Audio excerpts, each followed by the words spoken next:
China wants to lead the world in technology, and it's investing in virtual reality with its own version of the metaverse.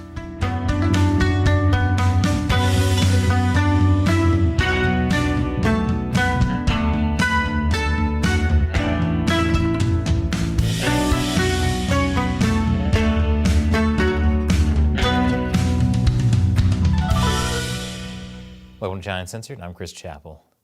The metaverse is a concept for an immersive virtual world where users can interact with each other and with virtual objects. Finally, I can live my dream of battling viruses in the metaverse, just like in Superhuman Samurai Cyber Squad. Many see the metaverse as the next evolutionary step for the internet, complete with virtual reality headsets. Meta's Mark Zuckerberg sees the metaverse as a breakthrough technology that will help his company change the digital world, back to graphics from the 90s. This is so much worse than Superhuman Samurai Cyber Squad. It's not a huge surprise that Zuckerberg's version of the metaverse isn't doing very well, to put it mildly. If you want to learn more about that, check out our other channel, America Uncovered. We'll have an episode coming out about that soon. But despite growing skepticism about Meta's version of the metaverse, a lot of people still see the potential in this kind of virtual reality, especially China. The Chinese government has been throwing its weight behind virtual reality technology since 2018, when the Ministry of Industry and Information Technology said it would accelerate the development of an industry that would leverage an emerging market worth trillions of yuan. The Chinese Communist Party sees virtual reality as one of the key industries of the digital economy that will help China become a powerhouse in manufacturing, cyberspace, culture, and the digital economy. And if everything is virtual, then it won't even matter if everyone is still locked up in their apartments due to China's zero COVID policy in 2025. Recently, a bunch of cities like Shanghai and Wuhan got onto the hype train and launched plans to tap into metaverse development. Many Chinese tech giants want in on the metaverse as well, including TikTok owner ByteDance, Alibaba, and China Mobile. But it wasn't until last week that China came out with its first national-level plan for metaverse development. Now, the 12-page plan doesn't explicitly use the term metaverse, but it does highlight technologies that would help build metaverses, such as gesture tracking, eye tracking, expression tracking, full-body motion capture, 3D reconstruction technology, even odor simulation. Do we really want odor simulation in the metaverse? There are some things I'd rather not smell, especially if they smell as good as this looks. According to the Ministry of Industry and Information Technology, China wants to grow its virtual reality industry output to six-fold what it is now by the year 2026. The guideline says that by 2026, China will have 100 backbone enterprises with a strong ability to innovate and create impact. Of course, developing a metaverse isn't easy. Even the guideline acknowledges that China faces problems such as supply chain issues and a lack of software know-how.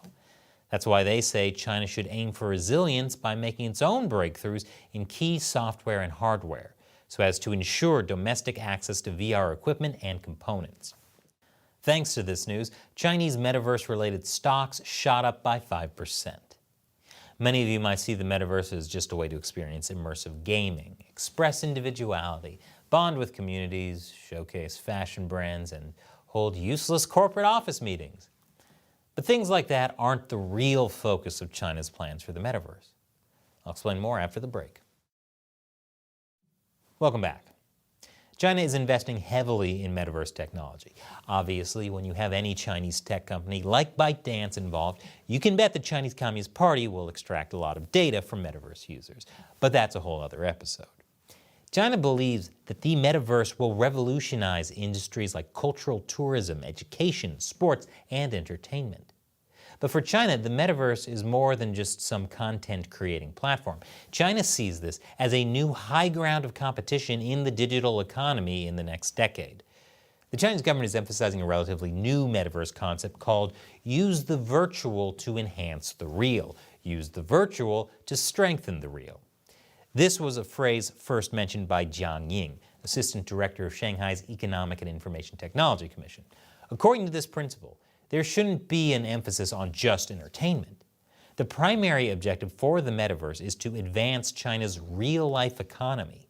especially its industrial and manufacturing capabilities. This falls in line with Chinese leader Xi Jinping's idea of integrating the digital economy with the real economy as the foundation. That's to say, China doesn't want a metaverse that grows organically according to what its users want. They want the metaverse to be a state-led initiative that advances national development interests, like aerospace, medicine, self-driving cars, nuclear power, you name it. China wants tangible results that will help it rule the physical world. It's against abandoning the real to pursue the virtual, because the last thing China wants is people getting hooked on video games, or what it calls spiritual opium. They also don't want people using cryptocurrency to buy stuff in the metaverse. Because the value of cryptocurrency can't be controlled, the Chinese Communist Party can't easily take people's cryptocurrency away. That's why they banned it. The China president at HTC, which is a Taiwan-based computer company, sees a lot of potential in the metaverse for China. He says that if China can quickly achieve broad adoption of the metaverse model, it will bring down a lot of costs that are unnecessary today. It will reduce traffic, be less dependent on imported resources. It will have more accurate tax collection. It will make the environment better. It will allow people to be more efficient/productive and enable the population to be more educated, essentially every factor of a vibrant economy. Yes, having 1 billion people trapped in virtual reality will make China truly vibrant. On the plus side, zero COVID is going to be a lot easier to achieve. The Chinese Communist Party, of course, looks at things not just from an economic point of view. According to a think tank affiliated with the MSS, China's spy agency, there are political and security implications too. Countries that make the first move in the metaverse will gain an edge, while companies and nations with less digital capabilities would be under their influence or even face the risk of being eliminated. In the political field, the metaverse will become an integral part of a country's political ideology and social culture, and will have a subtle impact on a country's political and cultural security. China's big on security. That's what happens when you're insecure, so insecure that you have to make images like this illegal. And that's why China wants to come up with its own metaverse, with Chinese characteristics, also known as the Chinaverse. As you can imagine, the Chinaverse would be full of stringent oversight of online content, scrutiny of algorithmic recommendations, and limits on cross-border data transfers. This would make it hard to connect with foreign metaverses, and that's the point.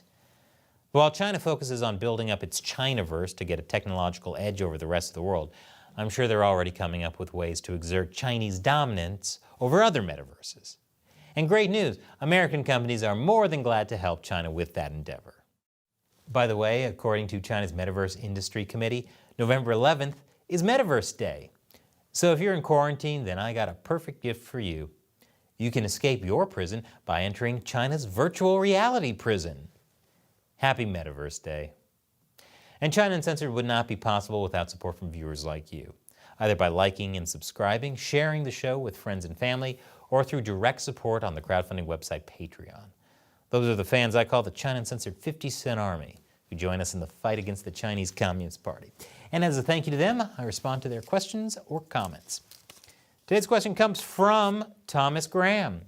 Can you tell us what private gun ownership looks like in China? Good question, Thomas. Yes, I can tell you what it looks like. There is almost no private gun ownership in China. Is anyone surprised by that? After all, Chairman Mao said that political power grows out of the barrel of a gun, and we know who has all the political power and the guns, the CCP. Occasionally people make their own homemade weapons, but what's the point? I mean, why would you even need guns when the CCP is keeping you safe? China's gun ban is so serious that it means even replica guns are banned. That includes toy guns, like airsoft guns. Back in 2015, an 18-year-old got life in prison for buying toy guns from Taiwan. The police argued the guns were real under Chinese law, which was technically true. But the lawyer explained that the classification is hugely flawed, as it is roughly the same speed that something can be thrown into someone's face. 3 years later, that man's sentence was commuted to 7 years in prison instead of life in prison for buying toy guns. Now, China's strict gun law doesn't mean there aren't illegal guns in China, but we don't have good numbers on how many there are. So, thanks for your question, Thomas. And thank you to everyone watching. You can support China Uncensored by going to patreon.com/China Uncensored and contributing $1 or more per episode. As one of the perks, you can ask me questions that I'll answer on the show. Or we have fantastic merch for sale over at ChinaUncensored.tv/merchandise. The links are below. Once again, I'm Chris Chappell. Thanks for watching China Uncensored.